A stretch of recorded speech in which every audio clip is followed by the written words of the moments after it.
تخيل كيف حدثت هذه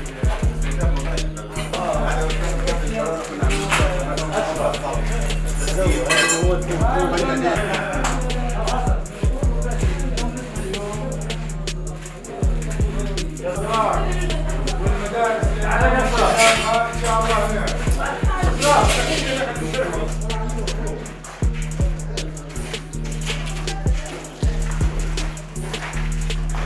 مباشرة المؤسسات المدنية والخدماتية في البحر. هذا الذكريات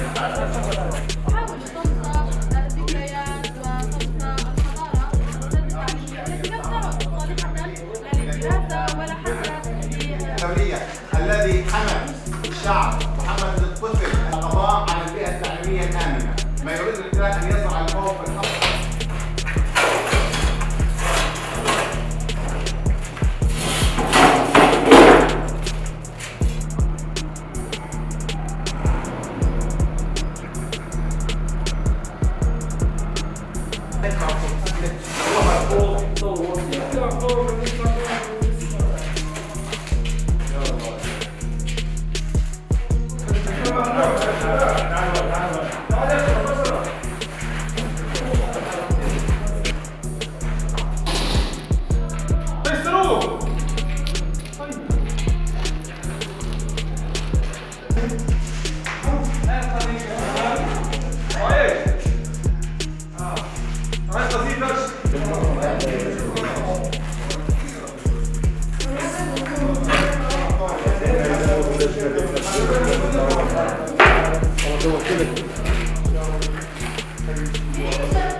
اجتهدنا في افتتاح مدرسة في هذه المنطقة النائية.